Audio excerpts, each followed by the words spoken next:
The sun blazed high above Westwood Academy, casting golden rays over manicured lawns where families gathered in a vibrant tapestry of celebration. Laughter rang out like music, cameras clicked in a frenzy, and parents enveloped their children in warm embraces, the graduates' caps and gowns fluttering in the soft breeze.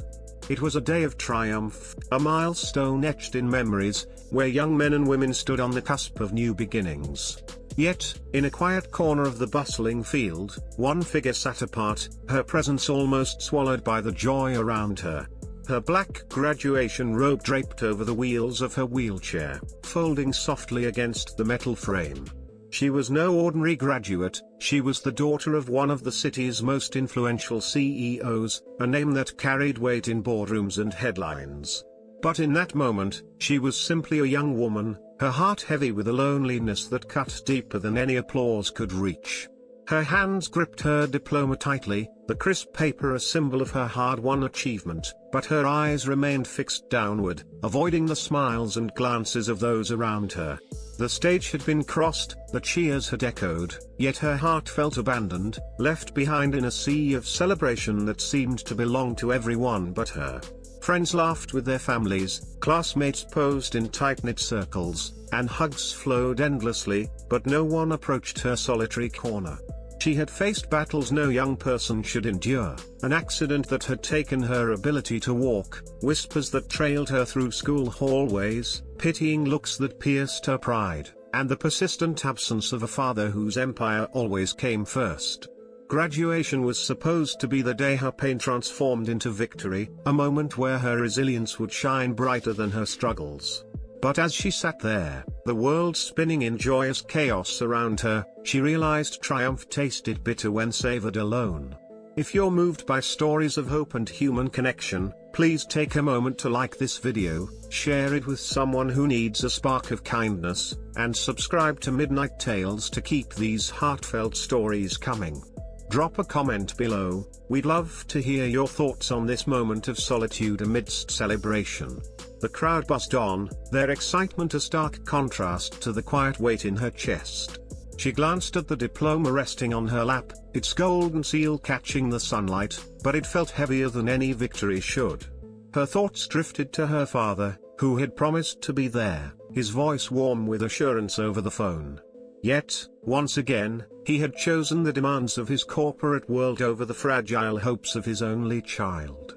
She longed for someone to see her, not the wheelchair, not the accident, not the CEO's daughter, but her, a young woman who had fought, endured, and survived to sit on that field. In that moment of quiet yearning, fate wove its subtle magic, as it often does in the most unexpected ways.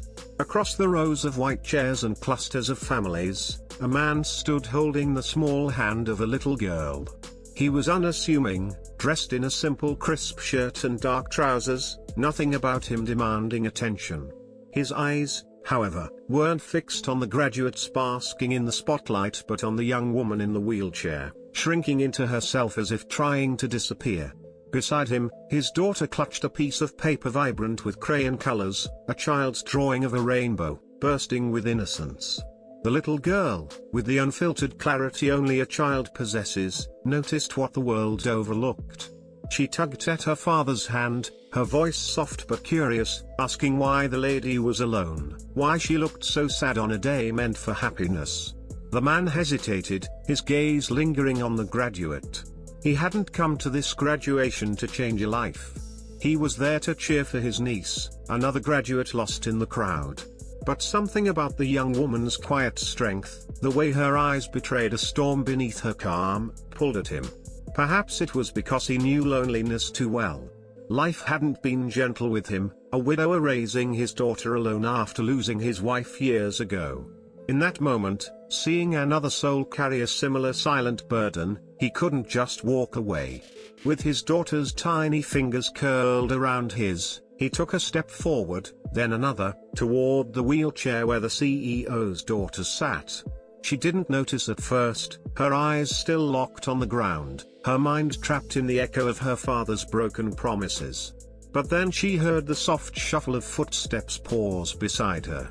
Slowly, she lifted her gaze, startled to find a little girl smiling up at her, holding out the colorful rainbow drawing like a precious gift.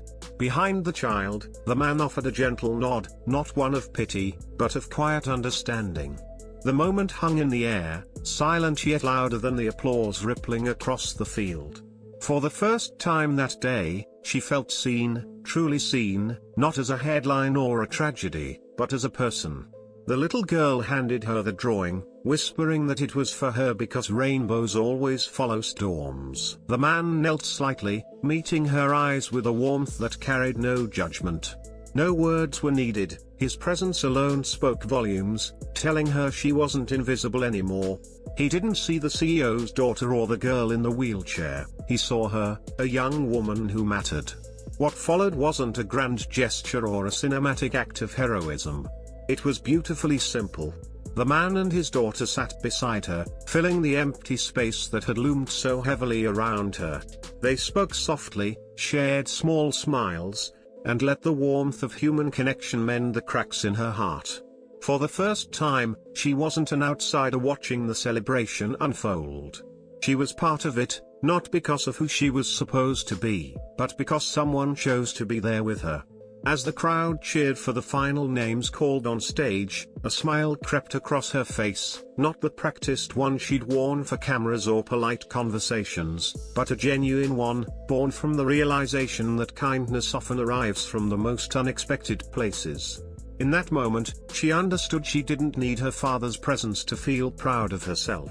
She didn't need the world's validation to feel worthy.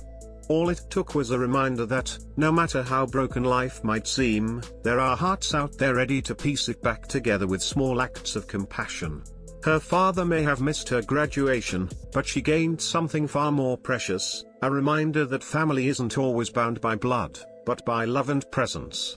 The single dad and his daughter became more than strangers, they became a beacon of hope, a testament that in a world quick to overlook the broken, there are still those who stop and see. As the sun dipped lower, painting the sky in hues of gold and amber, she held the rainbow drawing close to her chest, her diploma resting lightly on her lap, and a renewed strength blooming in her soul. She had arrived at graduation alone, but she would leave with the quiet certainty that she was never truly alone. If this story warmed your heart or stirred your soul, please give it a thumbs up, share it with friends or family who might need a dose of hope, and hit that subscribe button for Midnight Tales to keep spreading stories that uplift and inspire. Before you go, drop a comment below. What did this story make you feel? Did it remind you of a time when a small act of kindness changed your day, or even your life? We're all ears at Midnight Tales, and we'd love to hear your story too.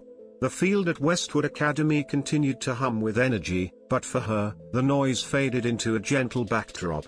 The little girl's rainbow drawing, with its uneven lines and vibrant colors, felt like a promise, a reminder that beauty follows even the darkest storms. The man's quiet presence beside her was a steady anchor, grounding her in a moment she'd never forget. She glanced at the diploma again, its weight now lighter, as if it carried not just her achievement but the warmth of this unexpected connection. The crowd's cheers rose and fell, but her heart soared with a quiet victory. She had faced years of challenges, from the accident that changed her life to the loneliness that shadowed her days. Yet here, in this fleeting moment, she found something stronger than pain, hope, woven into the simple act of two strangers choosing to sit with her. The little girl's chatter filled the air, her small voice recounting stories of her favorite colors and why rainbows were her favorite thing to draw. The graduate listened, her smile growing, and for the first time in a long time, she felt the weight of her struggles lift, if only for a moment. The man shared a few words about his niece's graduation, his voice calm but carrying a depth that hinted at his own hard-won resilience. They didn't solve her problems or erase her past, but they gave her something she hadn't realized she'd been searching for, a sense of belonging. As the ceremony drew to a close, the field began to empty, families drifting toward cars and celebrations elsewhere. The man and his daughter stood to leave, but not before the little girl gave her a quick, impulsive hug, her small arms wrapping around the graduate with a fierceness that belied her size. The man offered a final nod, his eyes kind and steady, and then they were gone, blending into the crowd. She watched them go, the rainbow drawing still in her hands, and felt a spark of courage ignite within her. She didn't need to be defined by her father's absence or the chair she sat in. She was enough, more than enough. And as she wheeled herself toward the edge of the field, the sun setting behind her, she carried with her a truth that would outshine any diploma: kindness, no matter how small, can change your life. So, if this story touched you, don't forget to like, share, and subscribe to Midnight Tales for more stories that remind us of the power of human connection. Tell us in the comments, what's a moment of kindness you'll never forget? Let's keep the conversation going at Midnight Tales.